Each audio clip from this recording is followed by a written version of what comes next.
उनके लिए ये रेट है शायद थोड़ा छोटा हो गया उसका फॉन्ट, तो इतना शायद बढ़ाना चाह रहा सही से, लेकिन ये 4 लाख से स्टार्ट होता है, ठीक है। और अराउंड ये 5% से स्टार्ट होता है कि 4 लाख से ऊपर इनकम है अप टिल 6 लाख, तो वो 5% है, 6 से आगे बाकी पूरे एक स्लैब बने हुए हैं। तो जो आप प्रॉफिट डिक्लेयर करते हैं पार्टनरशिप का, वो पार्टनरशिप का प्रॉफिट इस स्लैब के हिसाब से होता है। जैसे मैंने बताया कंपनी का 29% है या 22% है अगर वो स्मॉल कंपनी है, तो इसका AOP का इंडिविजुअल्स का स्लैब के हिसाब से जितना प्रॉफिट डिक्लेयर करेगा। अब अगेन वही सवाल है कि अगर एक्सपोर्टर है तो एक्सपोर्टर का क्या सेंस है, एक्सपोर्टर का वही 1%, चाहे वो इंडिविजुअल है चाहे वो पार्टनरशिप है, एक्सपोर्टर का 1% ही है, ठीक है। स्टेट 1% उसकी एक्सेशन होती है, और अगर वो उसका प्रॉफिट वो विड्रॉ करता है 15% 20%, तो असूलन जैसे हम प्रैक्टिकली तो ये जायज़ है, लेकिन FBR थोड़ा तंग करते हैं इस बारे में कि आपका प्रॉफिट बहुत ज़्यादा है, आप टैक्स सिर्फ 1% दे रहे हैं ऑन दी रेवेन्यू, तो आप टैक्स और ज़्यादा कंपैरेटिवली और ज़्यादा, लेकिन अभी तक ये इस चीज़ को इस्टेब्लिश नहीं कर पाए, और ये हर दफ़ा ये चीज़ चैलेंज हो जाती है, और चैलेंज होने के बाद ये चीज़ टैक्स पेयर्स के हक में आती है कि उनको 1% ही फाइनल, जब आपको फाइनल कहा गया तो उसके फिर इट डज नॉट मीन के अभी इसकी मैं फर्दर एक्सप्लेनेशन आपको अगले पॉइंट पर भी करता हूँ कि ये कैसे हम इस्टेब्लिश करते हैं एज ए कंसल्टेंट, हम कैसे इस्टेब्लिश करते हैं कि ये 1% ही फाइनल है, इसके ऊपर कुछ और नहीं देना। जैसे अगर ये नई चीज़ आई थी ये स्मॉल एंड मीडियम एंटरप्राइजेज वाली, ये कॉन्सेप्ट नया इन्होंने इंट्रोड्यूस कराया था 2021 में कि अगर कोई कंपनी का कोई भी पर्सन, चाहे वो AOP हो चाहे वो इंडिविजुअल हो, अगर उसका रेवेन्यू 10 करोड़ से कम है, ठीक है, तो वो 35% की बजाय 7.5% की पे देगा। लेकिन जो अगर रेट उसका ऊपर चला जाता है 35%, तो उसका 7.5% रेट, और प्रॉफिटेबिलिटी जो है उसकी उस पर 7.5% रेट आएगा। अगर आप ये पीछे स्लैब देखें तो स्लैब जो है वो बहुत ऊपर चले जाते हैं, अगर आप इन स्लैब्स को नीचे देखें तो ये 35% तक चले जाते हैं कि 35% ऑफ योर टैक्सेबल इनकम आपको टैक्स जमा कराना पड़ता है। लेकिन ये जो कॉन्सेप्ट है इसमें बेसिकली ये है कि आपको सिर्फ 7.5% है, और अगर आपकी 10 करोड़ से ज़्यादा है, 25 करोड़ से इनकम कम है, तो आपको रेवेन्यू कम है, तो आपको जो टैक्सेबल इनकम है उसका सिर्फ 15% तक मैक्सिमम जमा करवाना, ठीक है। इसमें एक ऑप्शन उन्होंने और दी थी कि जैसे हम 1% ऑफ टैक्स की बात कर रहे थे कि एक्सपोर्टर भी तो 1% है, ये तो एक्सपोर्टर ऊपर वाला सिनेरियो तो एक्सपोर्टर ही नहीं आएगा, क्योंकि टैक्सेबल इनकम या जो प्रॉफिट है वो तो नॉर्मल जो लोकल सेल्स कर रहे हैं उनके लिए, तो जो एक्सपोर्टर है वो तो फाइनल टैक्स में फॉल करता है, तो फाइनल टैक्स में 1% जो दे रहा है उसको क्या फ़ायदा है 7.5% का। तो उसके लिए मैंने फर्दर स्लैब बताया था कि 10 करोड़ से जिसकी एक्सपोर्ट कम है तो वो सिर्फ 0.2 यानी कि 1% की बजाय उसको 75% रिड्यूस कर दिया, यानी कि 0.25%। तो अब जैसे इनका सवाल है कि लेट्स से कि ये 15 करोड़ की सेल कर रहे हैं, मैं 10 करोड़ की सेल कर रहा हूँ, मैं स्लैब में आता हूँ, ये 1% दे रहे हैं फॉर एग्जाम्पल, ये 1% दे रहे हैं और मैं 0.25% दे रहा हूँ, प्रॉफिट हम दोनों का सेम है, मार्जिन तो सेम हो सकता है। तो फिर इसका क्या मतलब है कि मैं फर्दर और 0.25 के ऊपर जाके जो मेरा रेट लगता है वो दूँ? नहीं, फाइनल टैक्सेशन है। इसका मतलब ये है कि मैं 10 करोड़ से मेरी इनकम कम है, 10 करोड़ से मेरी सेल कम है, तो जो मेरा 10 करोड़ की एक्सपोर्ट के ऊपर 0.25% फाइनल टैक्सेशन है वो मैं दे के फारिग हूँ। तो ये हमारे स्टांस को और मजबूत करता है कि 1% इज़ दी फाइनल टैक्सेशन, उस पर और टैक्स देने की ज़रूरत नहीं है। ये खुद FBR के जो एक्शन है वो बता रहे होते हैं, और फिर FBR ही हमसे क्लेम, यानी हमारे क्लाइंट से क्लेम कर रहा होता है कि जी आप ज़्यादा टैक्स दें क्योंकि आपने प्रॉफिट ज़्यादा शो किया। ऐसा नहीं होता, ऐसा कहीं भी इस्टेब्लिश नहीं होता। उनकी अपनी जो एक्शन है उनसे वो शो कर रहे होते हैं कि 0.25% और 0.5% की स्लैब में आके आप अगर 25 करोड़ से आपकी इनकम कम है, कोई किसी भी पार्टनरशिप की, किसी इंडिविजुअल की, तो वो रिड्यूस रेट पे भी अपनी रिटर्न फाइल कर सकते हैं। या 0.25%, सॉरी आपकी बात काट रहा हूँ, वो तो टर्नओवर टैक्स में उसमें ट्रेडर्स भी आ जाते हैं। जी सब ठीक है, वो थोड़ा सा एलैबोरेट करते हैं ट्रेडर्स का और लोकल सेल्स का। जी बेसिकली इन्होंने ये जैसे एक मिनट इजाज़ अहमद गोरी साहब है, हम उनको भी वेलकम करते हैं, हमारे फॉर्मर एग्जेक्टिव और फॉर्मर सीनियर वाइस चेयरमैन है पाकिस्तान स्पोर्ट बुक एसोसिएशन को। ये इनका जो रेगुलर प्रैक्टिस भी करते हैं, इनकी कंपनी है टैक्सेशन की जो को कंपनीज को सर्विस प्रोवाइड करता है, तो इनका पास भी एक प्रैक्टिकल नॉलेज है और ये सियालकोट चैम्बर के हमारे बड़े एक्टिव मेंबर हैं। थैंक यू, शुक्रिया। अच्छा जी जी आप दोबारा सवाल करेंगे।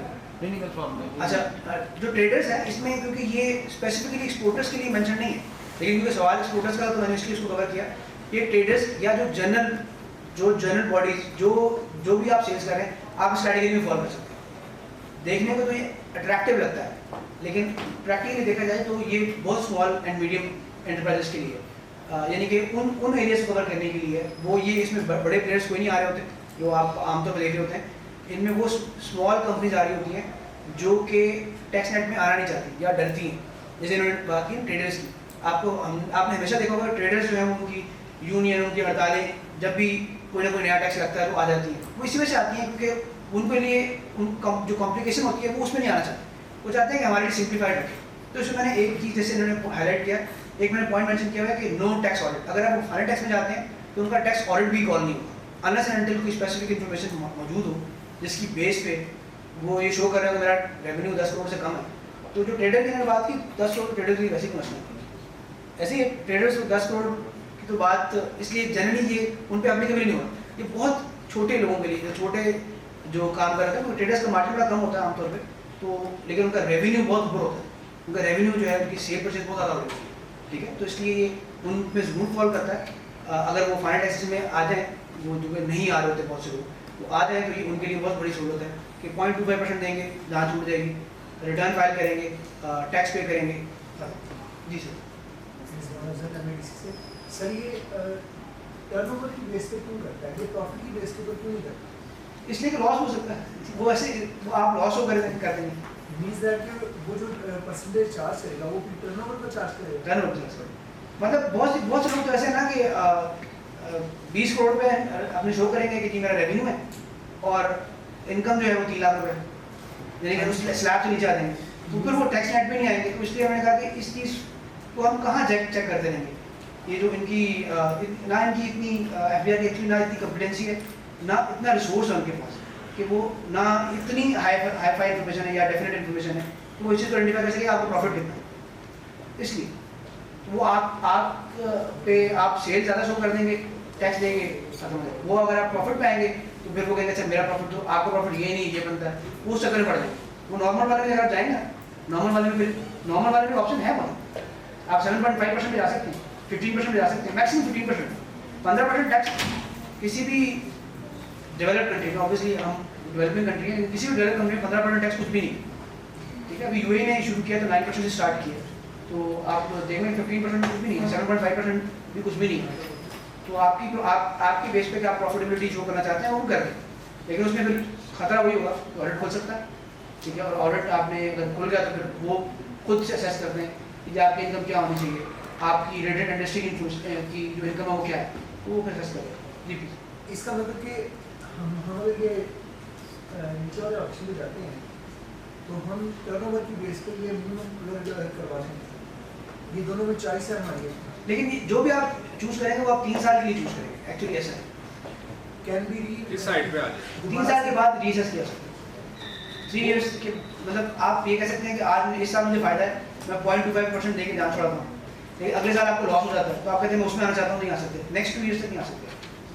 3 साल के बाद फिर आप इसको असेस कर सकते हैं। अगर तब तक लॉ मौजूद रहा, तो आपको पता है लॉ भी तो रुझाने चाहिए होते हैं, अगर ये लॉ 3 साल तक रहा तो फिर आप दोबारा नॉर्मल में जा सकते हैं, लेकिन 3 साल तक आपको जाना होगा इसमें। जी और किसी का कुछ सवाल? अच्छा, ये एक्सपोर्टर के लिए तो बेस्ट वही है जो जिस तरह हम चल रहे हैं, यानी 1% हम दे रहे हैं इन शॉर्ट, तो उसके बाद जो हमारी हम उसको 10% या 50% जितना प्रॉफिट एनुअली शो कर ले सकते हैं as per the advice of our consultant, तो वो मैम द बेस्ट वे जो हम चल रहे हैं। बिल्कुल ऐसी आप उसमें जो प्राइवेट लिमिटेड कंपनीज हैं वो ये करती हैं कि सैलरीज ज़्यादा ड्रॉ कर लेती हैं, डायरेक्टर्स जो हैं वो सैलरी ज़्यादा ड्रॉ कर लेते हैं। उसका फ़ायदा होता है कि सैलरीज एक जो एक्सपेंस है वो एक्सपेंस क्लेम कर हो जाता है, यानी कि आपका प्रॉफिट रिड्यूस हो जाता है उससे। तो काम कर रहे होते हैं, सारे काम कर रहे होते हैं, जैसा अभी एक छोटे भाई ने बताया कि जी वो मार्केटिंग कर रहे हैं अपने फादर के लिए, तो वो काम कर रहे हैं तो सैलरी दे सकते हैं, तो सैलरी देने का तो जेन्युइन एक्सपेंस है, प्रॉफिट नीचे आ जाएगा। तो उसमें ये जो खतरा होता है कि 15% के ऊपर चला जाएगा तो क्या होगा, वो फिर टैक्स ज़्यादा देना पड़ जाएगा, वो भी एक लिमिट ही रहती है। प्राइवेट लिमिटेड कंपनी इस चीज़ से भी सेव हो जाती है। अच्छा, अब थोड़ी सी बात कर लेते हैं जो कंप्लाइंसेस हैं एक्चुअली जो इंडिविजुअल बिजनेस या एओपी जो बिजनेसमैन कर रहे होते हैं उनके लिए जो रिक्वायरमेंट्स हैं वो है, एक तो होता है कि other than exporters quarterly advance tax payment भी करनी होती है। एक्सपोर्टर्स के लिए नहीं होती, लेकिन जो लोकल काम कर रहे होते हैं, जो लोकल अर्निंग कर रहे होते हैं। अभी एक सवाल किया था जुएब साहब ने, जिसमें उन्होंने कहा कि पूछा कि जो बैंक प्रॉफिट होता है वो भी तो प्राइवेट लिमिटेड कंपनीज का, मैंने बताया कि वो भी नॉर्मल टैक्स में आता है, 29% टैक्स होता है। अब ये भी ज़रूरी है कि अगर किसी के पैसे बैंक में पड़े और उस पर प्रॉफिट आ रहा है, तो जो वो प्रॉफिट आ रहा है वो उसकी नॉर्मल इनकम, एक्सपोर्ट इनकम नहीं है। एक्सपोर्ट का 1% वो अलग टैक्स हो गया, खत्म, चैप्टर खत्म हो गया।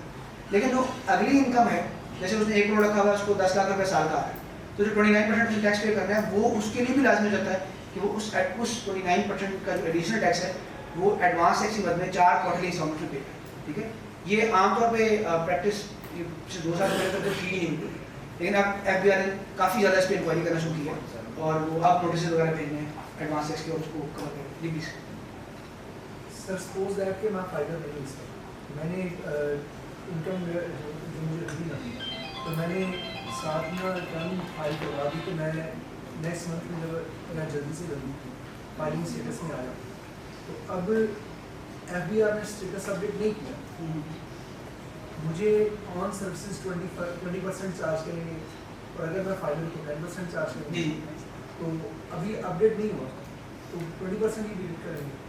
तो क्या जब चंद दिनों में या माह में या जैसे डेट होती है जिसके बाद आती है रिटर्न फाइल करने की, तो जब वो फाइलिंग स्टेटस अपडेट हो जाएगा, वो 10% जो काटा गया था वो रीएडजस्ट हो सकता है? देखिए, वो 2 कैटेगरी बहुत वास्ट सवाल है। पहले मुझे देखना पड़ेगा सर्विसेज कौन सी है, फिर मुझे देखना पड़ेगा कि वो किस कैटेगरी में फॉल करती है। तो आमतौर पे अब जितनी भी सर्विसेज और जिन पे टैक्स कटता है ना, जो होल्डिंग, वो सारा मिनिमम टैक्स में चला जाता है, वो मिनिमम टैक्स में चला जाता है। ठीक है, जो मैन्युफैक्चरर्स हैं, स्पेसिफिकली मैन्युफैक्चरर्स या प्राइवेट या पब्लिक कंपनी है, उनका एडजस्टेबल टैक्स है।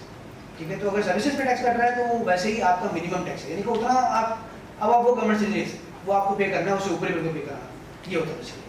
तो आपका जो 20% जो हो रहा है ना, वो भी अब आपका मिनिमम भी कट रहा है, वो आपको एडजस्टेबल नहीं आता। दूसरी चीज़ ये कि अगर अगर आपने रिटर्न फाइल कर दी है, तो आप सरचार्ज पे करके 1000 for the individual, 20,000 for the AOP और 20,000 for the company, 10,000 for AOP और 20,000 फॉर द कंपनी, ये आप करके आप कर सकते हैं। अगर आपको लगता है कि आपका टैक्स ज़्यादा कट रहा है, तो आप सरचार्ज पे करके 20,000 का 10,000 का जो जिस कैटेगरी में आप फॉलो करते हैं, आप विद इन फ्यू आवर्स हो जाते हैं, फाइल हो जाते हैं, अनलेस एंड अनटिल सिस्टम को प्रॉब्लम ना हो, विद इन फ्यू आवर्स हो जाते हैं।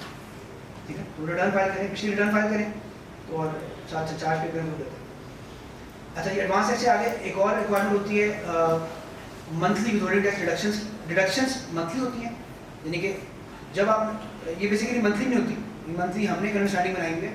ये तो ऐसा होता है जैसे मैंने इनको पेमेंट, मैंने इनसे एक चीज़ परचेज की, मैं इनको पेमेंट कर रहा हूँ, मैं टैक्स काटूंगा इनका, ठीक है, और मुझे 7 दिन के अंदर जमा करना। हम क्या करते हैं कि आमतौर पर या FBI भी इसको एक्सेप्ट करता है कि आप मंथ के एंड पे इकट्ठी जमा कराएं, चालान वगैरह बना के सब इकट्ठी देख लें कितनी पेमेंट्स हैं और एंड पे जमा कराएं, ताकि आसानी रहे आपकी। तो ये पेमेंट मंथली करनी होती है, लेकिन इसकी जो स्टेटमेंट फाइल होती है वो क्वार्टरली होती है, और ये एक थ्रेशोल्ड है 10 करोड़ वाली, उससे ऊपर जो जाता है उससे रिडक्शन करनी, विथहोल्डिंग करनी होती है। तो 10 करोड़ का जिसका रेवेन्यू होगा वो विथहोल्डिंग करेगा, जिसका 10 करोड़ का रेवेन्यू नहीं है उसके लिए विथहोल्डिंग की रिक्वायरमेंट नहीं है। ठीक है, तो ये सिर्फ और सिर्फ जो है अदर देन ये रेंटल और जो दूसरा एक्सपेंस होता है सैलरी एक्सपेंस, उसके अलावा 10 करोड़ का स्लैब यूज होता है। ठीक है, इसके बाद एक और स्टेटमेंट आती है एनुअल विथहोल्डिंग स्टेटमेंट, उसकी आती है सैलरीज। तो जो भी आपका एम्प्लॉई है जिसकी आप 50,000 से ऊपर जिसको आप पे कर रहे हैं, सैलरी पे कर रहे हैं, उसका अपना टैक्स काटना होता है।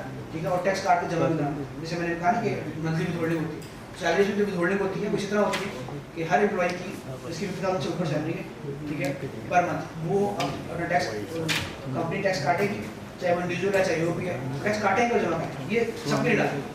ठीक है, अगर वो नहीं करते तो उनका जो एक्सपेंस है ना वो रिजेक्ट हो सकता है, कि आप जो एक्सपेंस क्लेम कर रहे हैं ये रिजेक्ट हो जाएगा। ठीक है, तो जनरल एक्सपेंस है और वो रिजेक्ट हो सकता है। अच्छा, इसमें रेंटल भी है कि अगर किसी का 15 लाख से 14 लाख से ऊपर अगर किसी का रेंट एक्सपेंस है तो उसके लिए भी लाजमी कि वो टैक्स काटे, उसका रेंट पे टैक्स काट के रेंट पे।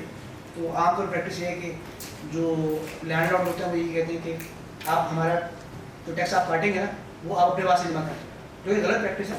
प्रैक्टिस यही होती है कि जैसे मैंने अगर किसी के साथ ज़मीन ली है किराए पे, तो मैं उसका टैक्स काटूंगा तो वो क्लेम कर सकता है बहुत आराम से, लेकिन आमतौर पर प्रैक्टिस ये है कि वो खुद ही जमा कराना, जो कि एक गलत प्रैक्टिस है। अच्छा, कंपनीज के लिए कोई लिमिट नहीं है, प्राइवेट लिमिटेड कंपनीज के लिए विथहोल्डिंग की कोई लिमिट नहीं होती है।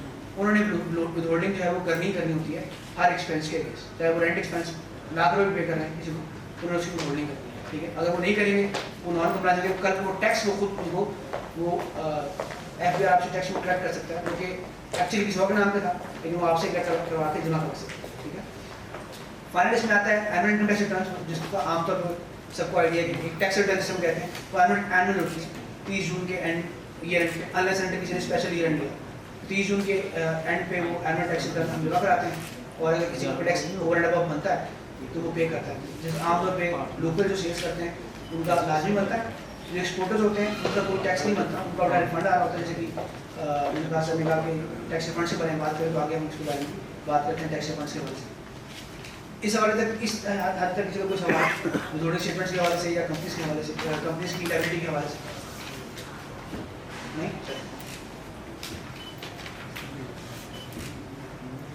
अच्छा, इनकम टैक्स रिफंड्स के हवाले से बात करें तो हम अगर जो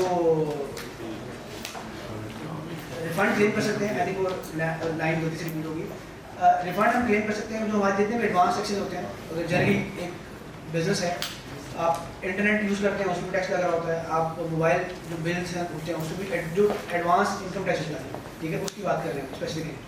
जो ओवन टैक्स होता है वो सारे के सारे आपकी जो एनुअल लायबिलिटी है उससे एडजस्ट हो जाते हैं, या अगर आपकी एनुअल लायबिलिटी बनी थोड़ी सी रही है जो कि आपके टैक्स की आपने टैक्स ज़्यादा जमा कराया ऑलरेडी, ठीक है, तो वो सारा का सारा आपका रिफंड में स्टैंड कर देता है, वो आपको रिफंड हो जाता है, या आपके लिए आपको लायबल है, उसको आपके पास राइट है कि आप वो ले सकते हैं, ठीक है।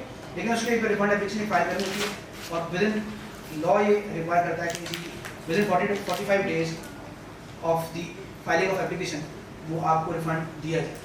आमतौर पर सारा साल नहीं मिलता, लेकिन ये है कि लॉ ये उनसे करता है। अब सिस्टम ये ऑटोमेटिक हो चुका है, काफ़ी हद तक ऑटोमेटिक हो चुका है, 2021-20 से 2020 से ये ऑटोमेटिक हो गया है। जो 2020 के रिफंड्स हैं वो सारे सिस्टम में आ गए। ये कोरोना के दिनों में थोड़ा सा इस सिलसिला ने इसको बेहतर किया था कि रिफंड शुरू करना है, क्योंकि उसकी बिजनेस की हेल्प करने के लिए उस वक्त उन्होंने चीज़ें स्ट्रीमलाइन करनी थी। तो अगर आप अपने ओरिजिनल बिल्स वगैरह उनको दिखा के जमा करा दें, जो बिजली के बिलों पर टैक्स होता है, फ़ोन पे वो सब लोग गाड़ी को परचेज करते हैं बिजनेस, उस पर टैक्स होता है, तो वो सारे टैक्स रिफंडेबल होते हैं। अगर कोई लैंड परचेज करते हैं उसमें भी अच्छा खासा टैक्स होता है, तो वो भी सारा रिफंडेबल होता है, ठीक है। एक सिर्फ छोटी सी चीज़ ऐड कर दूँ कि जो लैंड है ना उसके बारे में कन्फ्यूजन होती है कि जो नॉन रेजिडेंट है उसका लैंड का जो टैक्स पे करता है वो रिफंड होता है, वो आपसे उन्होंने ख़त्म कर दिया। बाकी जो रेजिडेंट इंडिविजुअल्स हैं, कंपनीज हैं, AOPs हैं, वो अपने टैक्सेस जो हैं उसको वो रिफंड करवा सकते हैं, but after filing the annual tax return उस हिसाब पे एक रिफंड एप्लीकेशन फाइल करनी होगी और फिजिकली सारे ओरिजिनल डॉक्यूमेंट जो जमा करा। कोई सवाल इसके हवाले से किसी का इनकम टैक्स रिफंड के बारे में, क्योंकि ये काफ़ी कंपैरेटिवली सिंपल। ये कितनी जल्दी हो जाता है? ये आपको कैमरा होना मैं ज़्यादा बता सकता आपको, लेकिन ये हो जाता है, वो मिल जाता है। सर ये कितनी जल्दी हो जाता है? मिल जाता है। अब तो जो बेसिकली FBI है, जो हेडक्वार्टर है, वो इस वक्त क्योंकि इंस्ट्रक्शन है गवर्नमेंट की कि वो फंड्स को जल्दी रिलीज है, जैसे इन्होंने सेंटर से फंड को भी जल्दी रिलीज करना शुरू किया है और ऑटोमेटिकली सिस्टम उसमें आ जाते हैं। अब उन्होंने कुछ चेंज किया था, उस पर वीकली लेट होना शुरू हो गया, लेकिन उस वक्त उन्होंने ये उनको अलाउ कर दिया हुआ कि ये जल्दी उनको फोर्स करते हैं कि वो जल्दी रिफंड इशू करें। किसी के रिफंड जब स्टैंड कर रहा होता है सिस्टम में तो ये उनके लिए एक थोड़ा सा परफॉर्मेंस वाइज भी सवाल नहीं समझता, बट बहुत से रिफंड इसलिए भी स्टैंड कर रहे होते हैं क्योंकि बहुत ओरिजिनल डॉक्यूमेंट्स वगैरह जमा नहीं कराया होता, तो उस वजह से। लेकिन ये अगेन अगर फॉलोअप किया जाए, डॉक्यूमेंट्स पूरे कर दिए जाए तो मिल भी जाता है और इतना इशू नहीं है, लेकिन थोड़ा सा फॉलोअप करना पड़ता है लोकल RTO के साथ, ये एक है प्रॉब्लम, ठीक है। पैसे देने का वापस दिल नहीं करता, ये मसला है। अच्छा, सेल टैक्स की कंप्लायंस के हवाले से बात कर रहे थे, क्योंकि एक इमर्जिंग चीज़ है सेल टैक्स नॉलेज के पॉइंट से, है तो बहुत पुरानी, लेकिन अब लोगों को आहिस्ता आहिस्ता नॉलेज हो रहा है। फिर दूसरा ये कि जो FBR है वो भी काफ़ी ज़्यादा फॉलोअप कर रहा है, हर शॉप पे जाके बाकायदा नोटिस भिजवा रहे हैं, हर शॉप पे जाके बाकायदा उनका असेस करके कि क्या सिस्टम बनता है, उनको रजिस्ट्रेशन करवानी है या नहीं करवानी। तो इसमें जो लोकल हैं उनके लिए ज़्यादा प्रॉब्लम है, जो मैन्युफैक्चरर्स हैं, जो एक्सपोर्टर्स हैं, जो डिस्ट्रीब्यूटर होलसेलर हैं, उनके लिए लाजमी है सेल टैक्स रजिस्टर करवाना। लाजमी है कि वो सेल टैक्स रजिस्टर करवाएंगे। डिस्ट्रीब्यूटर होलसेलर आपको आइडिया होगा किसी भी चेन के, मतलब जैसे कोक है या पेप्सी है, ये इनके या नेस्ले है, इनके जो डिस्ट्रीब्यूटर हैं उनके लाजमी होता है। अब बड़ी कंपनीज जो हैं वो ये जो डिस्ट्रीब्यूटर्स होते हैं वो वही डिस्ट्रीब्यूटर हो सकता है जो सेल टैक्स रजिस्टर्ड, ये तो उन्होंने उनका लॉ है, उन्होंने क्लियर किया हुआ। इस तरह ही बहुत सी गवर्नमेंट कंपनीज, गवर्नमेंट के साथ जो आप काम करना चाहते हैं, आपकी ज़रूरी है कि आप सेल टैक्स रजिस्टर्ड हो तो वो आपसे काम करेंगे, अदरवाइज वो काम नहीं करते।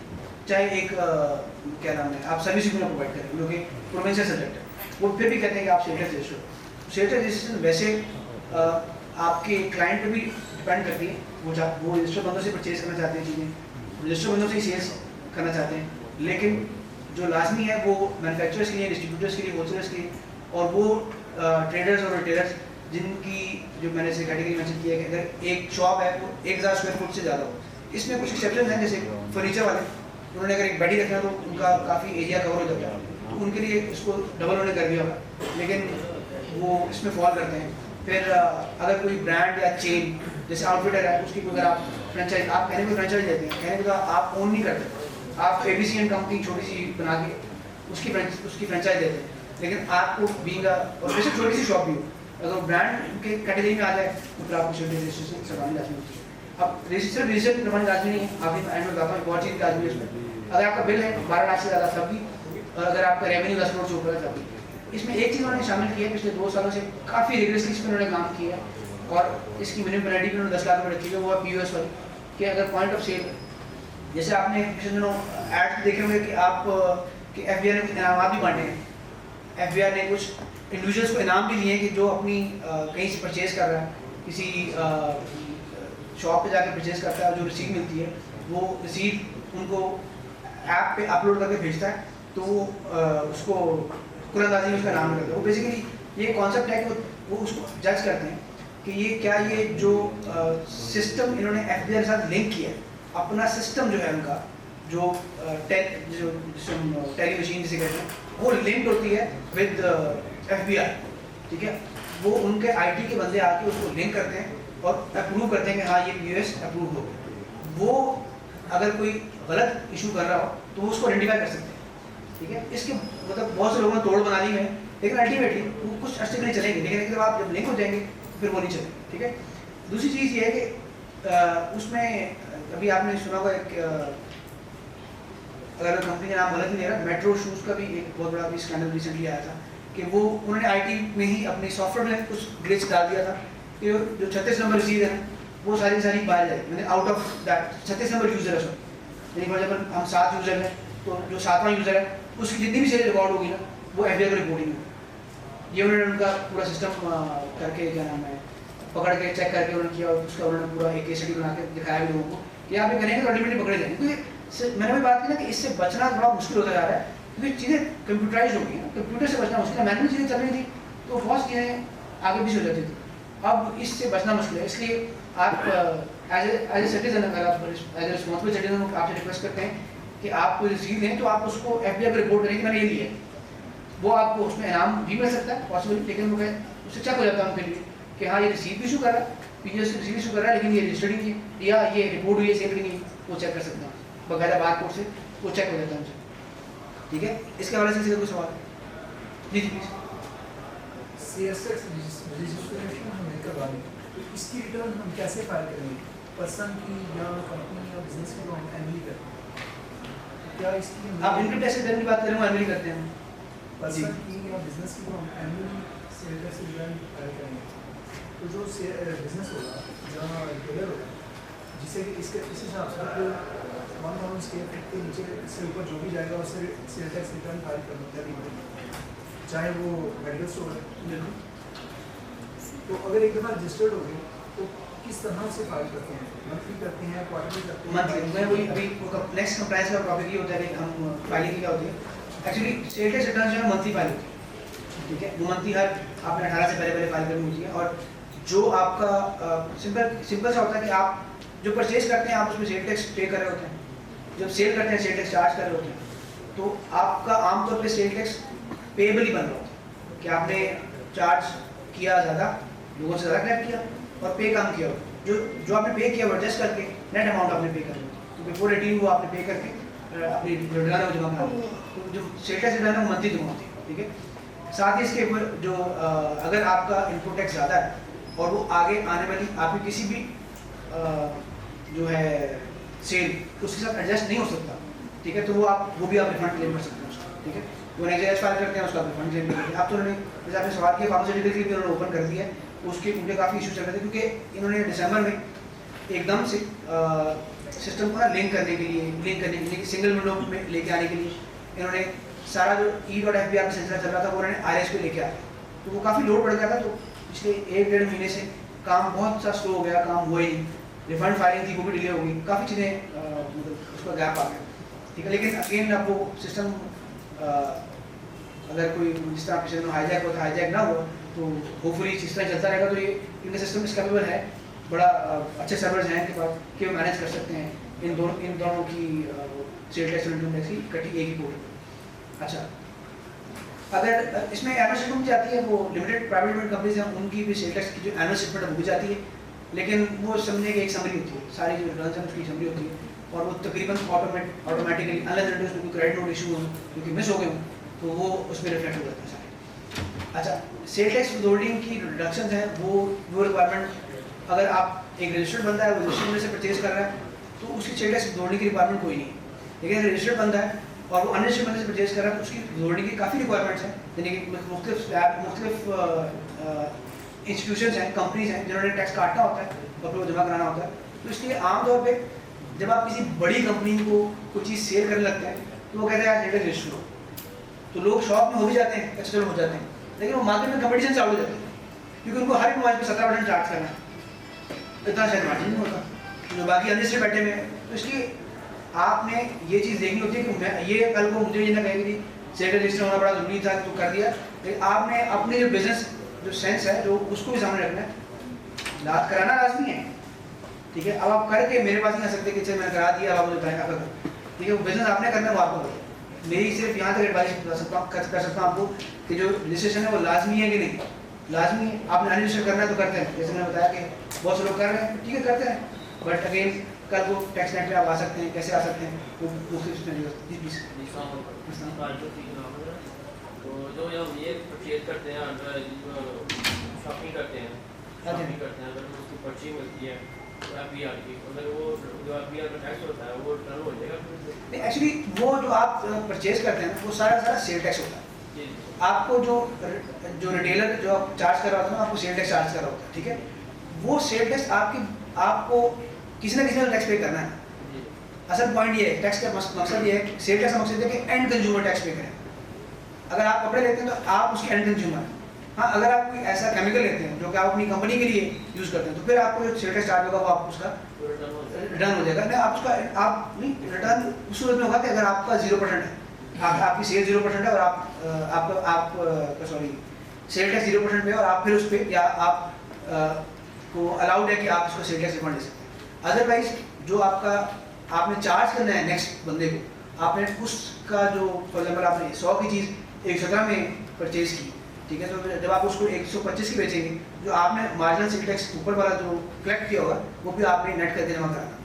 तो जो हम एंड कंज्यूमर की तौर पर जो चीज़ लेते हैं उस पर जो सेल टैक्स चार्ज होता है वो रिसीव भी दे देंगे तो वो आपके लिए क्लेमेबल नहीं, किसी ना किसी ने तो पे करना है, एट दी एंड किसी ना किसी ने पे करना है।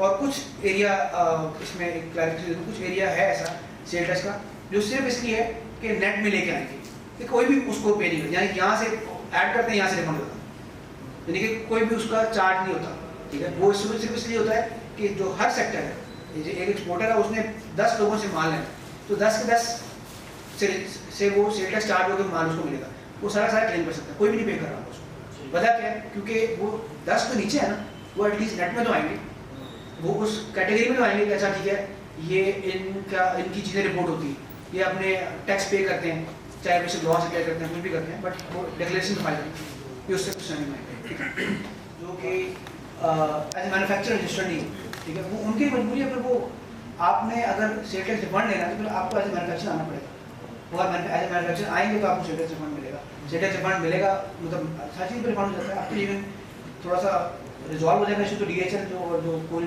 कार्गो वाले चार्जेस हैं इसका भी पॉसिबल है कि रिफंड हो जाए। वो आज थोड़ा सा फाइट करना पड़ता है उसके लिए, लेकिन हो जाता है। सर्जिकल डेंटल इंस्ट्रूमेंट्स वाले हम छोटे छोटे मेकरों से लेते हैं, किसी के पास कोई नहीं है रजिस्ट्रेशन, उसका क्या हाल है?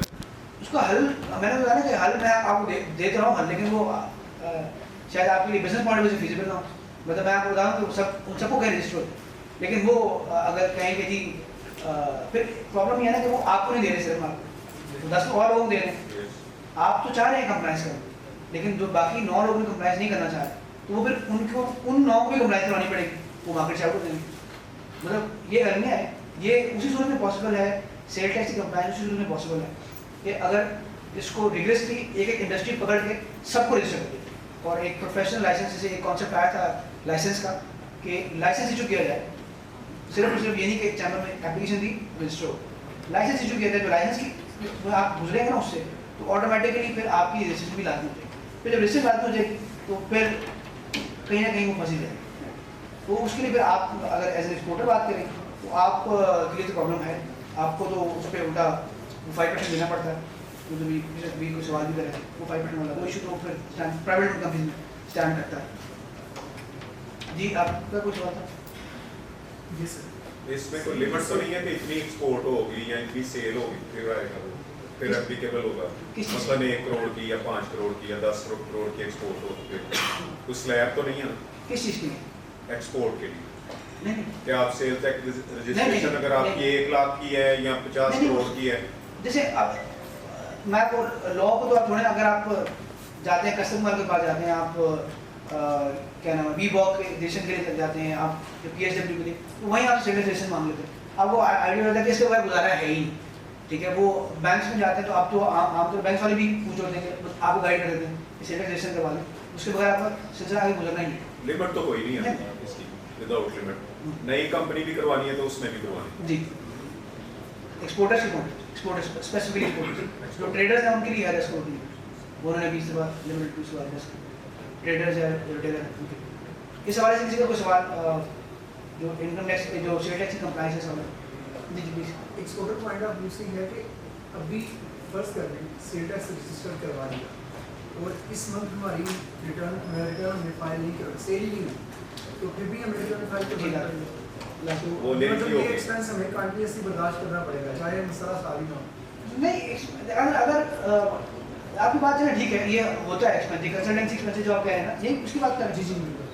वो आपकी बात ठीक है, लेकिन अगर बहुत सी कंपनीज हैं वो इस तरह का जो छोटा मोटा काम होता है ना, उसके लिए उन्होंने इन हाउस ही जो उनके अकाउंटेंट्स होते हैं वही मैनेज करते हैं। तो हम भी सेल टैक्स बड़ी बेकार है कंपनीज की सेल टैक्स रिटर्न फाइल करते हैं, लेकिन कई कंपनीज के हम चाहते हैं कि हम करें ना, खुद ही कर लेंगे, क्योंकि काम भी होता है, लेकिन वो एक सर्कल में आ रहा है, अच्छा जाएगा, हम चाह रहे होते हैं खुद कर लेंगे, तो ये कोई इतना प्रॉब्लम नहीं होता। बहुत से जो कंपनी के ओनर्स हैं वो खुद ही बैठ के सेल टैक्स रिटर्न फाइल करते हैं। उसका मेथड जो है मेथड इतना कॉम्प्लिकेटेड नहीं रहा, इतना कॉम्प्लिकेटेड नहीं। हाँ, रिफंड वाले में थोड़ी सी कॉम्प्लिकेशन आ जाती है कि वो गलत अमाउंट यहाँ से वहाँ चलेगी, वहाँ से यहाँ चलेगी, तो फिर आपका क्योंकि आप ऑटोमेटिक रिफंड से आते हैं तो स्टार्ट हो जाते हैं, उसमें आती है प्रॉब्लम। लेकिन अदरवाइज अगर आपका एज ए मैन्युफैक्चर रजिस्टर नहीं है, रिफंड से कोई ज़्यादा लंबा चौड़ा काम नहीं है, तो आप कर सकते हैं।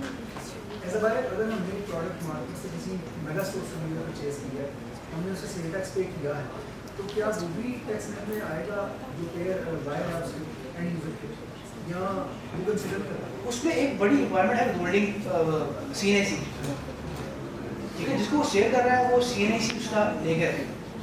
ये एक वहीं से बात जो है वो, मतलब जैसे एक रिटेलर है उसके लिए लाजमी है कि वो CNAC पेश करेगा कि मैंने किसको सेल किया।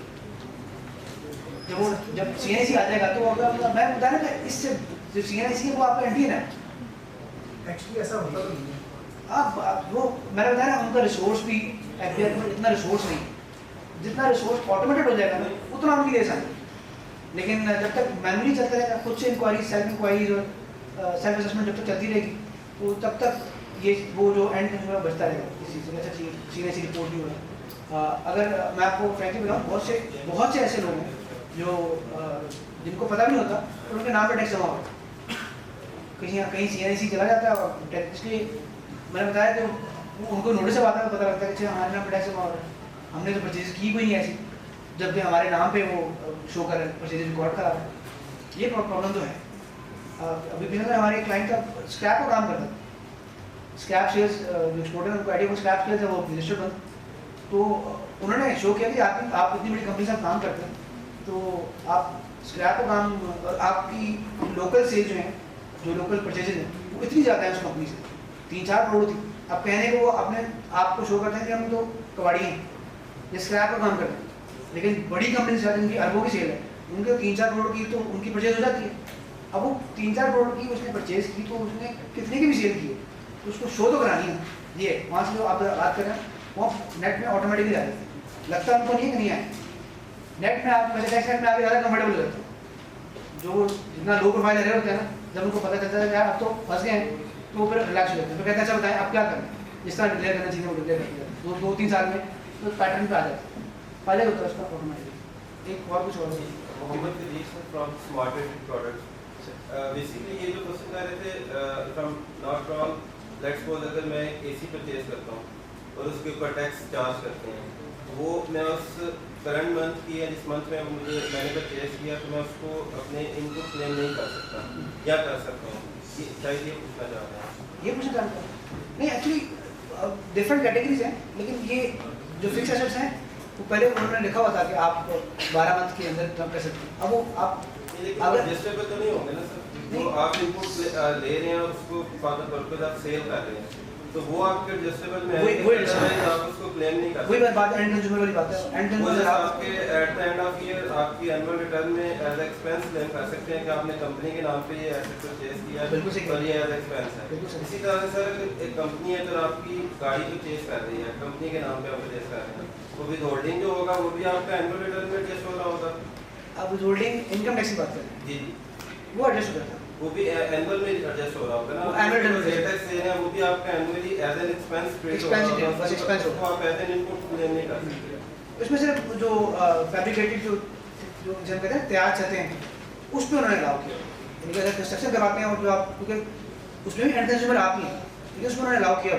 एक आप कैटेगरी उसमें और कोई स्पेसिफिक क्वेश्चन होगा फिर मैं देख लूँगा उसमें, तो जैसे फैब्रिकेटेड का मुझे आइडिया है कि उसमें उन्होंने अलाउ किया, तो बहुत सी कंपनीज इसलिए बड़े आराम से रजिस्टर्ड जो कंपनीज हैं जैसे इजहार डेवलपर्स है या बहुत बड़ी हैं जो डेवलपर्स उनसे करवा लेते हैं, क्योंकि उनको 70% चार्ज भी होता है बट उसका रिफंड क्लेम कर रहे हैं उस कैटेगरी में। जी सर आपका कोई सवाल था रिफंड के हवाले से? एक्सपोर्टर्स के हवाले से जी जी कमर्शियल एक्सपोर्टर्स को रिफंड नहीं मिलता, क्योंकि कमर्शियल एक्सपोर्टर की डेफिनेशन क्या है?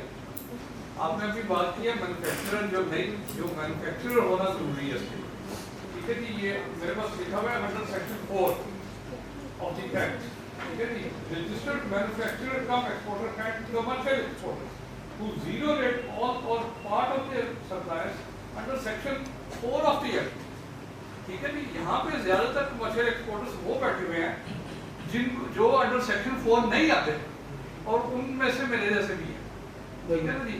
अब ये मसला इशू चैम्बर वाले रुक के चले गए, इनके पास ढेर नीचे लगा हुआ है, यदि हमने ये रिफंड क्लेम किया एक्सपोर्ट्स के ऊपर, ठीक है जी, हमें ये रिफंड नहीं मिल रहा, वो उधर जाते हैं आपकी में, वो कहते हैं आप तो आपकी इसमें तो आते ही नहीं, आप वकील के पास जाए, आप कहते हैं आपके तो आप इसमें रजिस्टर्ड नहीं है, आप अपने आप को अपडेट करवाएं अपना स्टेटस, फिर आपको ये रिफंड मिलेगा। आप आपका रजिस्ट्रेशन किस कैटेगरी में हुई? कमर्शियल एक्सपोर्टर, बस यही तो मैं पूछ रहा हूँ ना। लोगों को तो कमर्शियल एक्सपोर्टर की डेफिनेशन नहीं पता कि कमर्शियल एक्सपोर्टर की डेफिनेशन क्या है। जो आपके रिफंड रिजेक्ट हो रहे हैं फास्टर के थ्रू? जी फास्टर के थ्रू है या जो भी है, मतलब एक्सपोर्टर पे हमें रिफंड नहीं दे रहे क्योंकि हम कमर्शियल एक्सपोर्टर रजिस्टर्ड, हमने माल खरीदा मार्केट से, ठीक है जी, उसके ऊपर हम भी रजिस्टर्ड है, उसमें हमें एक सेल्स टैक्स इनवॉइस दी, ठीक है जी, वो मैंने अपने रिफंड में भी इनपुट कर दिया, एक्सपोर्ट कर देता हूँ, सारे डॉक्यूमेंट्स लगा देता हूँ साथ, लेकिन मैं उसके लिए एलिजिबल नहीं हूँ। नहीं एलिजिबिलिटी तो है, क्योंकि कैसे है कैसे आप टैक्स जो है वो कौन सा पे करें? 0% चार्ज एक्सपोर्ट कर दिया प्रोडक्ट, तो बात वो तो कैटेगरी में आ जाते हैं ना, उस कैटेगरी में आप आ जाते हैं।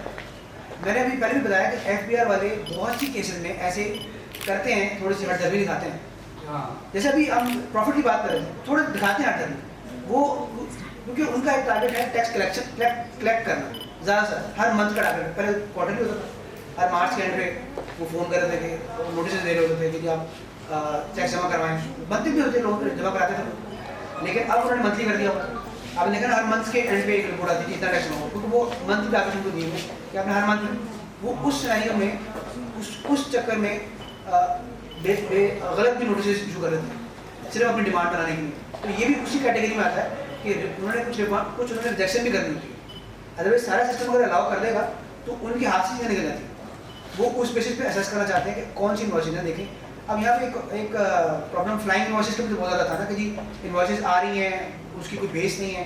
वो उस चीज़ से बचने के लिए उन्होंने ये चीज़ उनको मैनुअली अपने रखी हुई है कि आप RTO रिस्पेक्टिव RTO में जाएंगे वहाँ पे फाइट करें। वैसे ये मेरी नज़र में ये पॉसिबल नहीं है कि ये आपका RTO लेवल पे इसको रिजेक्ट हुआ, आपका कोई केस रिजेक्ट भी हुआ, ऑर्डर भी हुआ। बिल्कुल, इसलिए तो मैं बात कर रहा हूँ।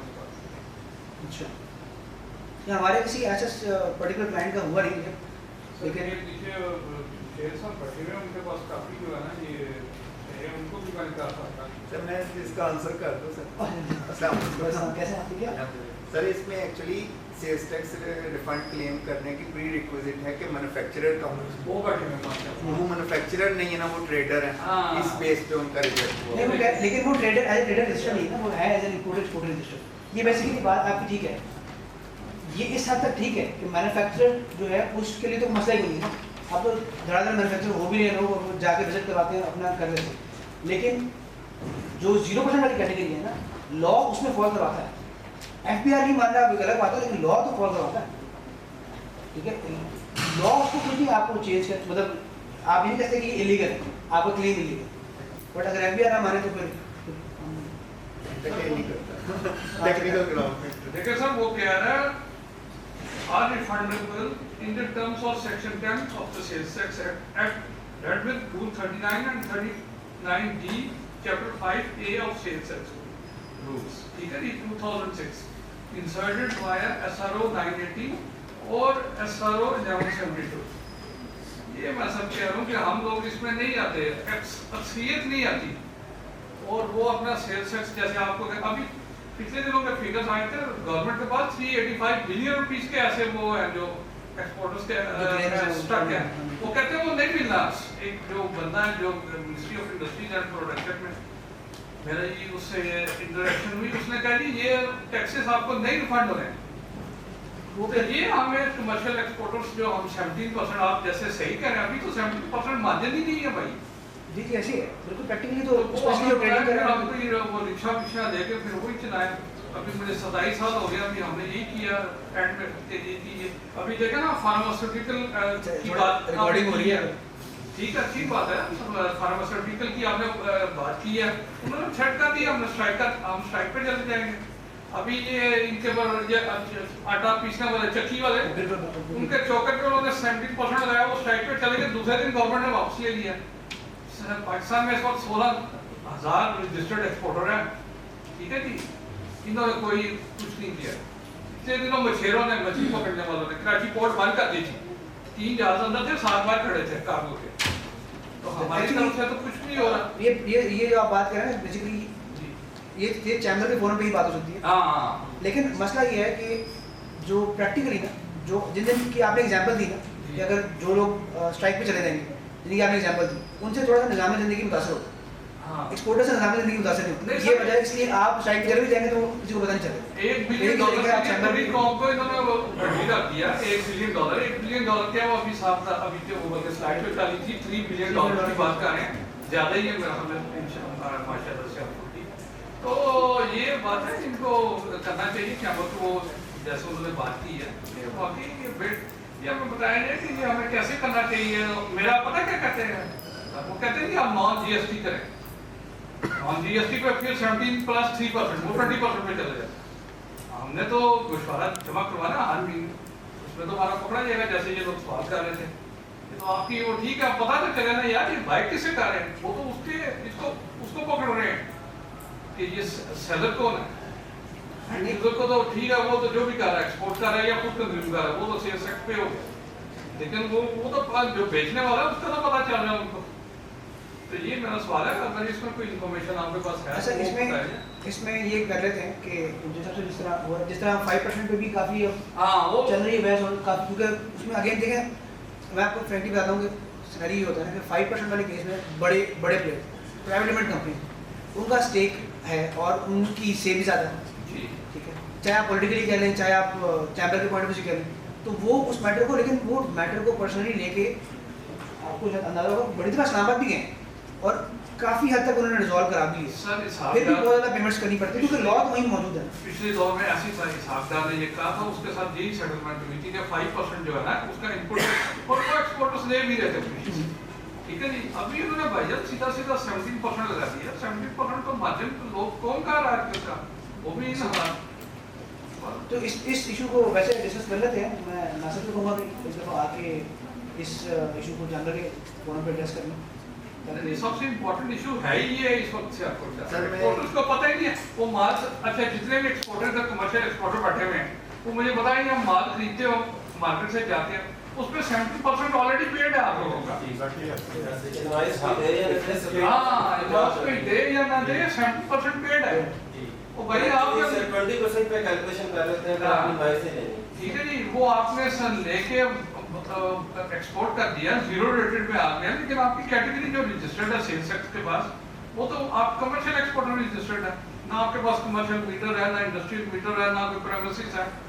आधे से ज्यादा लोग तो घरों में बैठे हैं, आधे से भी ज्यादा, ठीक है जी। उनको ऑर्डर आते हैं वो बेचारे वो जैसे ये अपॉर्चुनिटी दिखाई आपने, वो तो मार्केट में वो तो पेड है भाई, वो रिफंड समय तो या तो सिस्टम बनाओ ना जैसे बाहर अगर ये माशाल्लाह जैसे आप बात कर रहे हैं जी, आप एस्केप नहीं कर सकते, माशाल्लाह बहुत अच्छा सिस्टम है, मैं भी तारीफ करता हूँ, ठीक है। लेकिन वो बात करें ना जो एक्सपोर्ट होगी ये चीज नहीं जी, आपकी तो पीआरसी नहीं आई अब तक, हम तो भाई लोगों को उधार मार देते 6-6 महीने हमारी पेमेंट्स नहीं आती, ठीक है जी। गवर्नमेंट की वो जब तक पीआरसी जमा हमें रिबेट नहीं मिलता, ठीक है। मैंने अभी पिछले साल की शिपमेंट भेजी हुई है, कल मुझे पीआरसी मिली है, कल ऑटोमेटिकली रिबेट अप्लाई हो गया, सिस्टम देख के बड़ा जबरदस्त है, मैंने नहीं अप्लाई किया, बैंक ने पीआरसी इशू की, ऑटोमेटिकली रिबेट विभाग में अप्लाई हो गया। तो ये फिर ऐसे करें कि भाई या तो हमें इधर से एक्सपोर्टर ने एक्सपोर्ट कर दिया, उसने पे कर दिया, उसको रिफंड दे दो, उसकी पेमेंट आई है या नहीं, ठीक है। ये चैम्बर्स की तरफ से ही होगा, आपकी तरफ से नहीं होगा, वो आप उससे चले गए, ठीक है। लेकिन इस पे मैं एक रिसेंट डेवलपमेंट बता दूं कि गवर्नमेंट का इस वक्त एटीट्यूड क्या है। ये तो है इंपोर्टर एक्सपोर्टर, इवन मैन्युफैक्चरर्स के हवाले से एक फैसिलिटी टेम्परेरी इंपोर्टेशन की 492 में पीयू लेदर को इंपोर्ट करने की फैसिलिटी अवेलेबल थी, जिसके ऊपर हमारी 6 महीने से उनके साथ गुफ्तगू चल रही थी, वो अलाउ नहीं कर रहे थे। परसों मीटिंग होने के बाद उन्होंने हमें ये फेवर किया कि उन्होंने क्लैरिफिकेशन जारी कर दिया कि आइंदा से पीयू लेदर जो है इस एसआरओ के तहत टेम्परेरी इंपोर्ट नहीं हो सकेगा, ड्यूटीज टैक्सेस पे करके क्लियर कराएं, उसके बाद रिफंड अप्लाई करें। ये मैन्युफैक्चरर्स के साथ भी यही कुछ हो रहा है। बुनियादी तौर पे कैश फ्लोज का इशू है, गवर्नमेंट के पास पैसा नहीं है, वो चाहते हैं कि जो बंदा इंपोर्ट करेगा बना के एक्सपोर्ट करेगा 6 महीने तो लगेंगे, उतने पीरियड में हम उसका पैसा इस्तेमाल करके अपने निजाम में गवर्नमेंट चलाएं। डेफिसिट आपका इतना ज़्यादा है तो फिर कैसे आप हर चीज़ रिफंड करें? ये सर इसको या तो वो बिल्कुल इनकी बात को बिल्कुल ले लिया जाए, तो इस वक्त तो सर कहीं से रिलीफ नहीं मिल रहा, गवर्नमेंट जो है ना किसी बंदे को भी बख्श नहीं रही। यही मैं एज अ लॉयर अगर आपके पास कोई है तो फिर हमें कोई मेरे लॉयर के पास उसने कहा कि आप नहीं कर सकते। अच्छा, मैं कह रहा था जैसे ये पीछे से सवाल आया था कि जी वो नील की रिटर्न जो है वो छोटी छोटी वो तो हम कर रहे थे माशाल्लाह इतने सालों से, सिस्टम वैसे वाकई बहुत आसान है, पर थोड़ी सी समझ बूझ, ठीक है जी।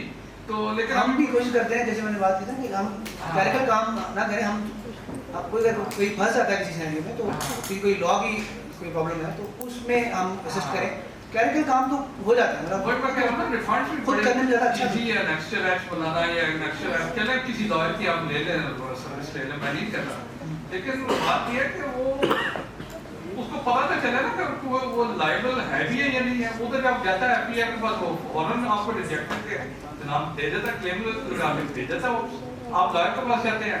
अच्छा मजे की बात है, अजीबोगरीब सवाल है जी, 5% उसका 5% उसका आपका रिफंड मिल जाता है, ये भी स्टोरी है। कैमरा वाले कुछ नहीं कह सकते।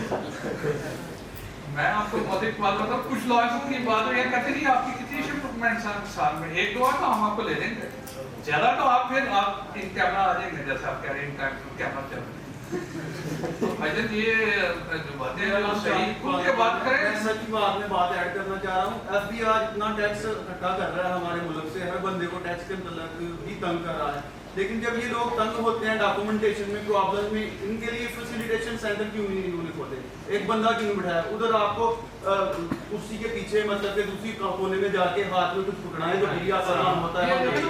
ये जो समय ये तो सिर्फ एफबीआई साथ नहीं है। मैं आपको एक बात बता दूँ, फ्रैंकली स्पीकिंग, इस मामले में अगर आप बाकी डिपार्टमेंट को देखें ना तो आपको एफबीआई रिश्ता नजर आएगा। सही बात है, एफबीआई वाला आपको रिश्ता नजर आएगा। मैं आपको फ्रैंकली बात कर वही बता रहा, कैटेगरी बात कर कैटेगरी। तो अच्छे बंदे हैं वाकई हैं, मेरी बात हुई है कमिश्नर लेवल तक मैं गया हूँ यहाँ पे, और उन्होंने वाकई बड़ा अच्छा काम किया, लेकिन जो लोअर स्टाफ है उसमें वाकई करप्शन है। वो आपकी बात ठीक है। मैं ये फाइलां ये लाई जाओ तो चलदियां जान के बस ऐसे चलदा है, टाइम लगेगा ठीक हो। ये तो प्रॉब्लम है, ये एक अलमिया है पाकिस्तान हर डिपार्टमेंट से। हाँ, तो उसको तो हम फिलहाल नहीं है ना एड्रेस कर सकते हैं ना। अल्हम्दुलिल्लाह मैं एक चीज़ के बारे में जरूर कह रहा हूँ कि हम इस चीज़ को नहीं, मतलब मैं अगर हम अपने फॉरेन कंपनी के फॉरन से बात करूँ, मेरे यहाँ पे से एक ही शायद साहब बैठे हुए थे, और तो ऐसा कोई मेरा डायरेक्ट क्लाइंट नहीं है, लेकिन ये हम अपने ऑफिस से या अपने फोरम से इस चीज़ को 99% ये काम हम नहीं करते। 99% बोला तो 1% अगेन कहीं ना कहीं मजबूरी आ जाती है, क्योंकि क्लाइंट भी अगर आप मुझे प्रेशराइज करेंगे यार काम करवा दो, नहीं तो मुझे फलाना कह रहे हैं, फिर हम कहते हैं ठीक है चले जाए। फिर हम आप तो नहीं कहते हैं, हम अकाउंटेंट्स को ही या उनके ही बंदे स्टाफ को भेज के कहते हैं कि अरे ये हमारे थ्रू ये हमारा ऑफिस कंपैरेटिवली सबसे बदनाम है एफबीआर में इस हवाले से। सर टेक्निकली स्पीकिंग आप वो पुराने वकीलों वाला काम रहा भी नहीं है।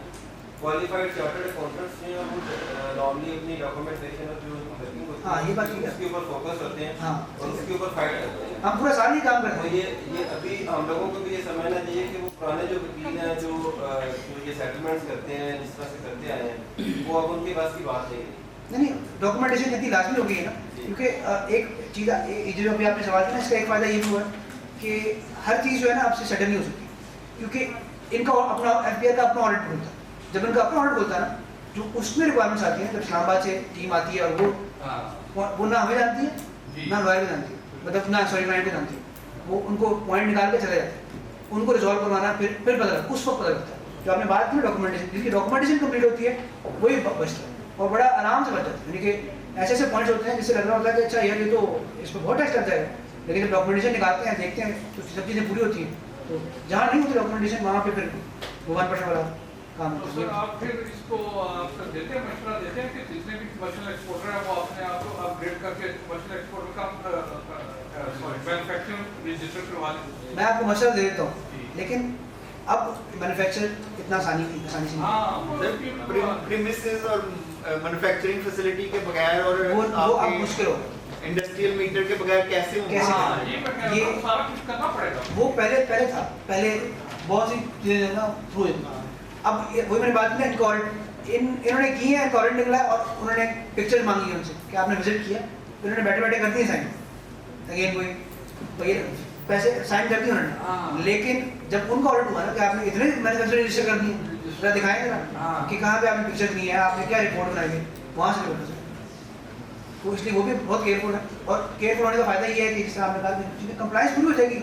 आप कंप्लाइंस पूरी कर देंगे, ठीक है, आप लगा लेंगे नेशनल मीटर, अगर आप लगा लेंगे, प्रेमिसेस दिखा देंगे, मैन्युफैक्चरिंग सेटअप दिखा देंगे उनको, चाहे छोटा भी हो चाहे बड़ा भी दिखा देंगे। तो लेकिन इस वक्त रूल्स के मुताबिक कमर्शियल एक्सपोर्टर एंटाइटल्ड नहीं है।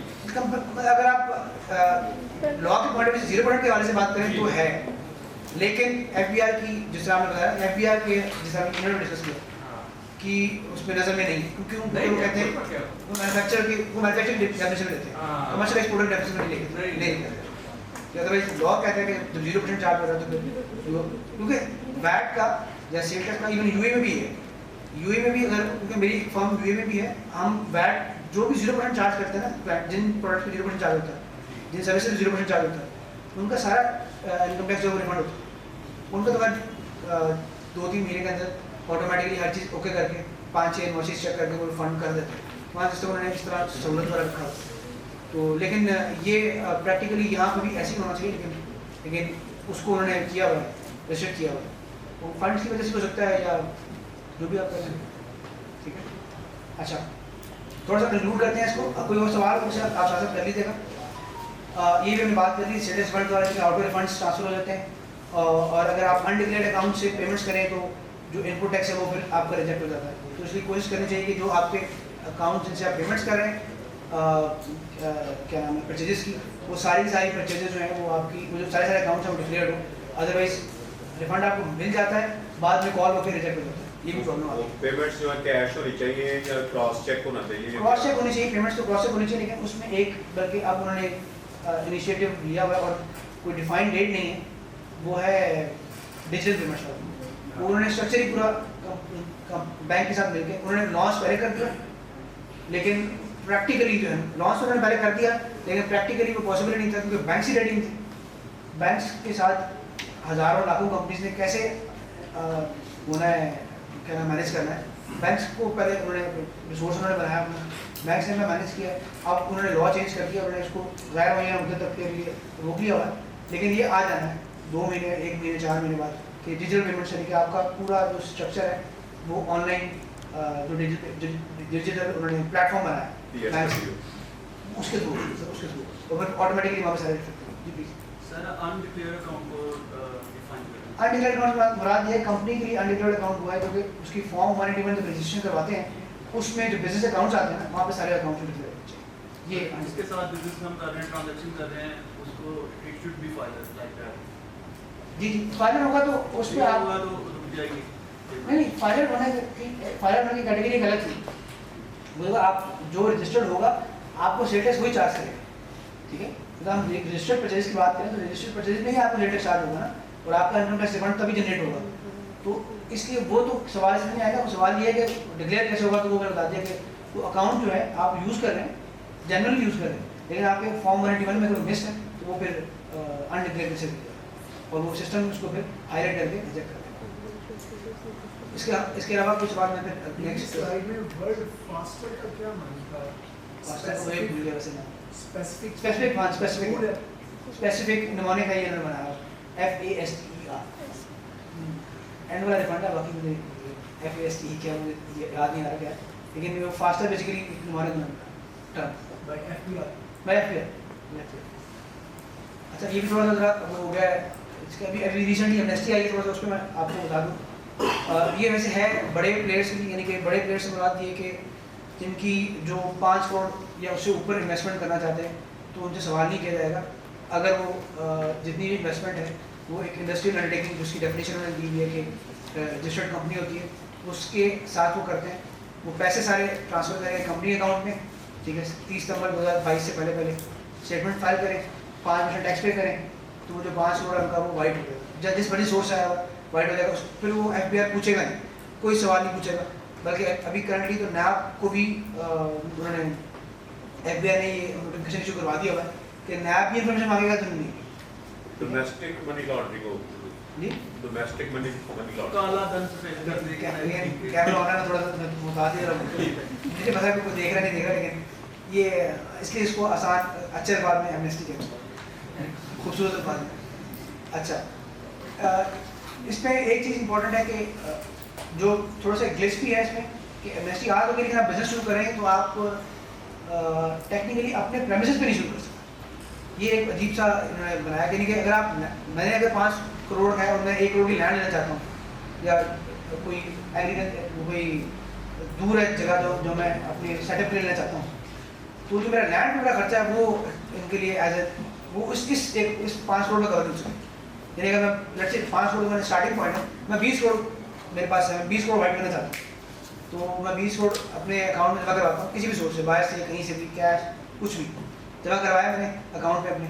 तो अगर उसने लैंड परचेज की तो लैंड की में जो इन्वेस्टमेंट है वो उसमें कवर नहीं। ये एक बहुत बड़ा ग्लिच है, अभी तक रिजॉल्व नहीं हुआ कि कैसे उसको यूटिलाइज करें। तो वो लैंड इन्वेस्ट नहीं कर सकता, उसको किसी ऐसी प्रेमिसेस में करना पड़ेगा जो रेंटेड आउट हो या ऑलरेडी परचेज हो। उस पर वो करेगा अपनी, अगर अपनी ज़मीन है। बाकी अदरवाइज बिल्डिंग में इन्वेस्टमेंट करे, इम्पोर्टेड प्लांट मशीनरी में करे, वो परचेज करे, रजिस्टर्ड बंदों से परचेज करे, तो वो पूरा सेटअप क्रिएट करेगा। इससे उनका ख्याल है कि जॉब जो है क्रिएशन ज़्यादा हो जाएगी, हो जाती है। एक बंदा तो इतना बड़ा सेटअप पे काम नहीं कर सकता। इवन आप भी अगर ट्रेडिंग भी कर रहे हैं तो और भी बहुत से लोग इन्वॉल्व हो जाते हैं इसमें, बहुत सारा इंफ्रास्ट्रक्चर इन्वॉल्व रहता है, ये भी सकते हैं। तो ये है, इसके बाद कोई सवाल है तो मैं बता दूँ। एक चीज़ बड़ी इंपॉर्टेंट है, अगर किसी ने पहले MST ऑलरेडी ली हुई है तो वो 2018 या 19 में वो सपोर्ट है, उसका आसान था ये कि कोई भाई है, कोई स्पाउस है या बेटा है या वालिद है, उसके नाम पे करके करनी है ये उसका है। लेकिन वो खुद अगर किसी ने ऑलरेडी 18 और 19 में MST ली है तो वो ये इसमें फॉलो नहीं करता।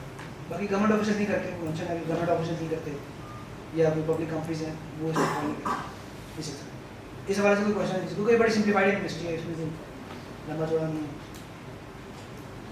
चलिए आप कंक्लूड करें। अच्छा, कंक्लूजन बड़ा सिंपल सा कंक्लूजन है आज की सारी डिस्कशन का।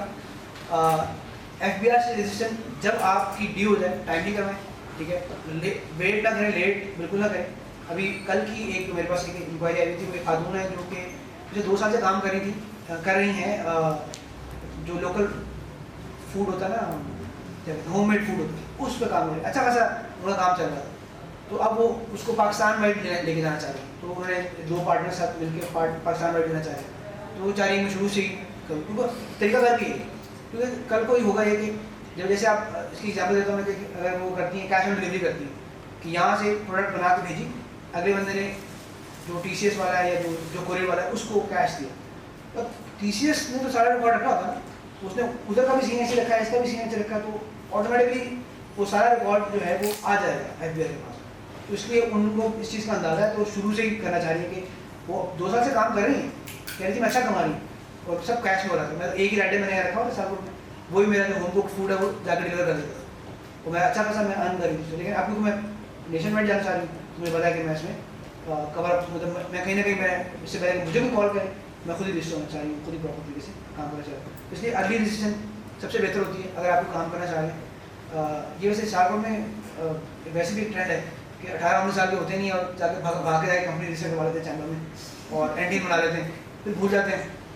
फिर जब थोड़े बड़े होते हैं, मैच्योर होते हैं और बाकायदा काम करने आते हैं, तो उनको याद भी होता है कि उन्होंने कभी एंटी बनाया है।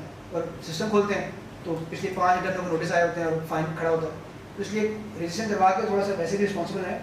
हमारे बहुत से क्लाइंट्स हैं जो आते हैं, हम उनको खुद ही बताते हैं कि आपने इस तरह रिटर्न फाइल, पहले जब हम रजिस्टर कर देते हैं बाद में उनको बताते हैं आपने इस तरह रिटर्न फाइल करनी है। कोई काम होगा तो काम करेंगे, बिजनेस करेंगे, फिर आए।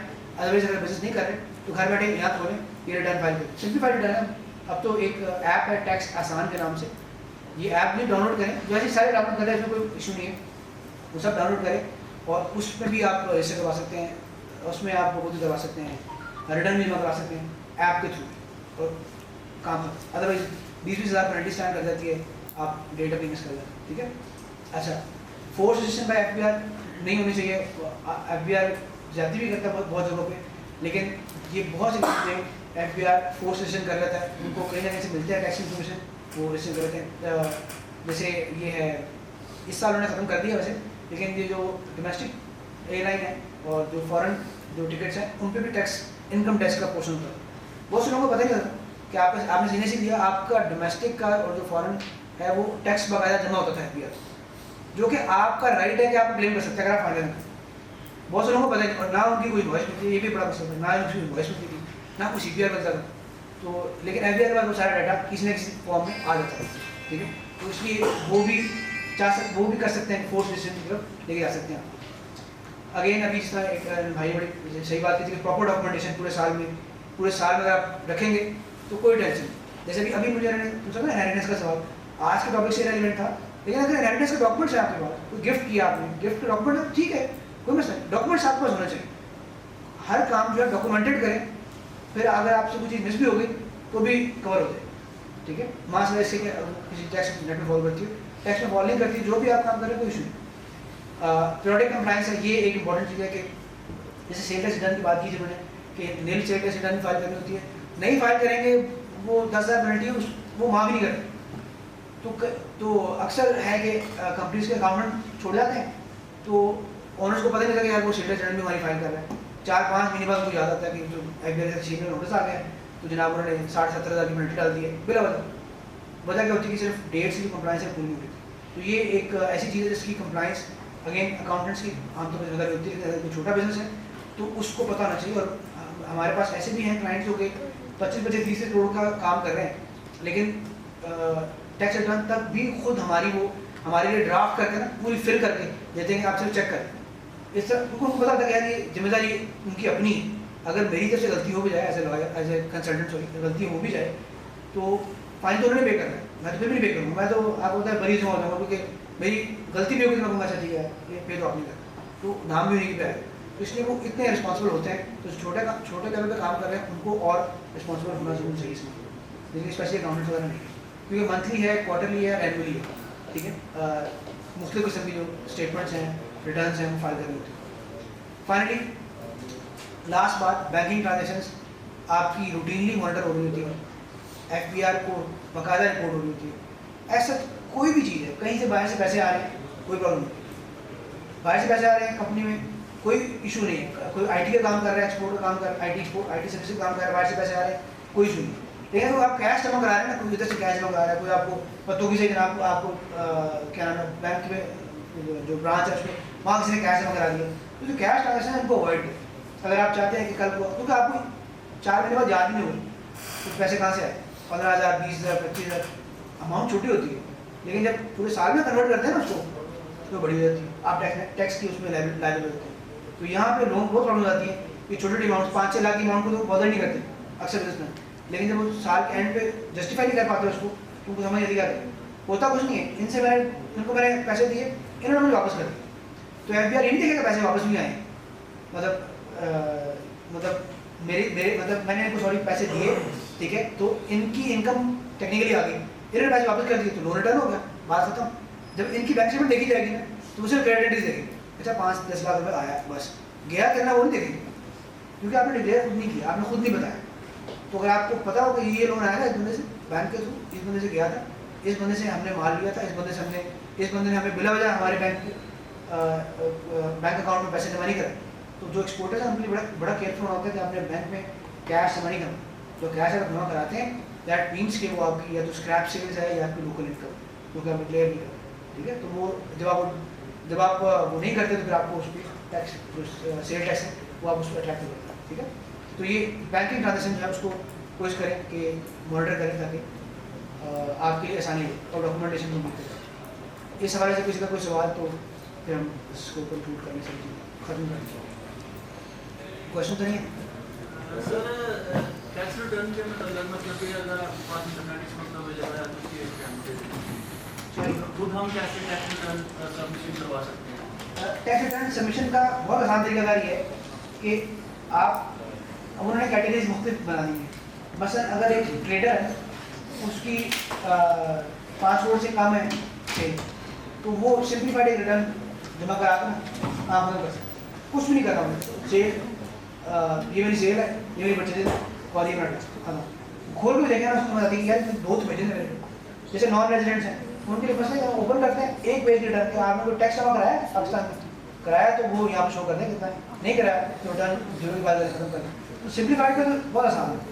बाकी इसके अलावा टैक्स रिटर्न सबमिशन के लिए थोड़ा सा टाइम लगता है, मतलब कि सीखने में कोई गलती ना हो, वो गलती हो जाए तो FBR मानते नहीं है, FBR कहता है कि आपने इंटेंशन नहीं की, क्योंकि साबित करना पड़ता है कैसे गलती क्या होगी, ठीक है। तो इसलिए उसमें थोड़ा टाइम चाहिए होता है, ट्रेनिंग के लिए या थोड़ा सा टाइम चाहिए होता है उसके लिए गाइडेंस के लिए, तो वो हो सकता है पॉसिबल।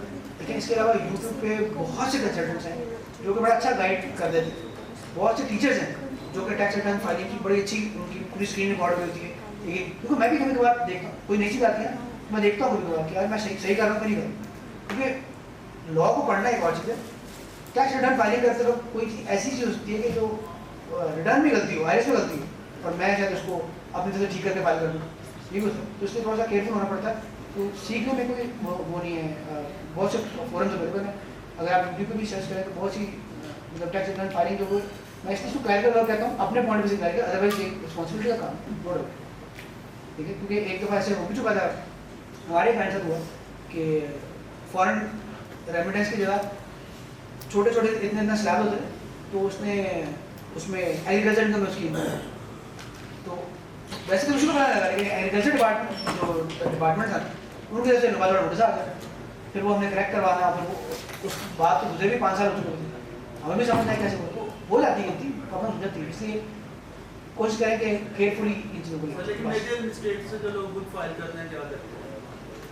ठीक क्या करें मेजर मिस्टेक्स जो लोग बुक टैक्स रिटर्न फाइल करते हैं तो उसकी सबमिशन में क्या मिस्टेक्स करते हैं मेन बता दें। मैं आप इस कंपनी बिजनेस के पॉइंट ऑफ व्यू से बात कर रहे हैं, बिजनेस के पॉइंट ऑफ व्यू से देखें, जैसे मसला नहीं है कि खुले हो गए अपनी इनकम शो की एक्सपेंसेस, क्योंकि रेवेन्यू ज़्यादा बैंक में आ गया, बैंक में ज़्यादा रेवेन्यू शो कर दिया, अब उसके नेक्स्ट प्रॉफिट जस्टिफाई करना है, टैक्स देने का मूड नहीं है और एक्सपेंसेस ज़्यादा शो कर दी। अब एक्सपेंसिव बढ़ जाना, आपने सैलरी ज़्यादा शो कर दी तो उस पर विथहोल्डिंग बनेगी। जैसे मैंने कहा 50,000 से ऊपर पे आपने टैक्स काटना है, तो आपने विथहोल्डिंग नहीं की तो टैक्स आपको पड़ेगा। फिर आपने क्रॉस चेक के थ्रू पेमेंट नहीं की, आपने एक्सपेंसिव तो शो कर दी मेरे बड़े एक्सपेंसिव में, क्रॉस चेक के थ्रू पेमेंट नहीं की तो वो डिसअलाउ हो जाएगा एक्सपेंसिव। तो वो इसको दोनों चीज़ों को केयरफुली देखना था कि जो आप डिक्लेयर, इसलिए या तो डॉक्यूमेंटेशन कंप्लीट है ना, टेंशन नहीं कोई, डॉक्यूमेंटेशन कंप्लीट नहीं है तो फिर थोड़ा सा हर अमाउंट को, हर चीज़ को केयरफुली लेके चलें, इसके कॉन्सिक्वेंसेस क्या हो सकते हैं, बस ये ठीक है। ऑल्टरनेटिव एक और चीज़ होती है जी कि रेमिटेंस साइड कंपनी अकाउंट में प्रोप्राइटर ने या पार्टनरशिप में या डायरेक्टरशिप में कैसे दिया है, उसको हम पर्सनल अकाउंट में ले जाते हैं, वो भी डबल अकाउंट होगी या क्या करना? तो मैं पर्सनल अकाउंट में ले लेता हूँ। देखिए प्रोप्राइटर है तो वो अगर 1 करोड़ उसकी इनकम है, वो 1 करोड़ निकाला जाता है, मतलब 1 करोड़ उसका रेवेन्यू 1 करोड़ निकाला जाता है तो निकाल लें, लेकिन फिर उसको 1 करोड़ प्रॉफिट हो, समझ वाली बात है। क्योंकि उसकी ड्राइंग अगर 1 करोड़ है, 1 करोड़ का आया, उसने रेवेन्यू लिया, 1 करोड़ निकाल दिया। जैसे मैं कर सकता हूँ, मैं अगर अकेला काम करूँ, हमारे 1-2 क्लाइंट्स हैं जो कि IT एक्सपोर्ट का काम कर रहे हैं, एक अकेला बंदा है, इंटरनेट का एक्सपेंस है, वो 1.5 करोड़ रुपये की उसकी इनकम है, एक्सपेंसिव कोई नहीं इस बेचारे का, वो उसको मैं क्या कहूँ, मैं गाइड नहीं कर सकता उसको, क्या तुम्हारा एक्सपेंस होना चाहिए, नहीं वो अपने पर्सनल अकाउंट में ले सकता है उस अमाउंट, बट उसका प्रॉफिट हो, उसको बताना पड़ेगा कि मेरा प्रॉफिट है। अब उसने 1 करोड़ कमाया, उसे कहता है मैं 80 लाख रुपये की प्रॉपर्टी ले लूँ, तो जो विड्रॉ कर रहा है उसको प्रॉफिट होगा तो वो विड्रॉ करेगा, उसका उसके लिए वो इनकम तब उसके हाथ में इनकम तब बनेगी या उसके लिए वाइट तब होगा जब उसको शो करेगा मेरा प्रॉफिट। अदरवाइज सिर्फ इनकम जब वो आप उसके लिए वाइट नहीं, उसका सिर्फ नेट जो अगर पिछले एक हमारे पास एक आए हुए थे बंदे, आप उनसे उन्होंने उनका रिटर्न में वो किसी और से करवा रहे थे रिटर्न, लेकिन उनका काम था उसका ये बेकरीज को सप्लाई करते थे, ये मक्खन वगैरह होते हैं ना, ये किसी गांव से थे, तो उनकी टोटल इनकम जो है 50 लाख रुपये डिक्लेयर हुई थी साल की रेवेन्यू। तो मैंने उनसे पूछा कि जब नेट इनकम देखी, नेट इनकम तो उनकी नेट इनकम थी 3 लाख, यानी कि वाइट सिर्फ 3 लाख कमाया उन्होंने 50 लाख का, लेकिन बचाया उन्होंने सिर्फ 3 लाख का, उसी 3 लाख को इन्वेस्ट कर सकते हैं, उन्होंने 3 करोड़ की प्रॉपर्टी ली थी, ठीक है।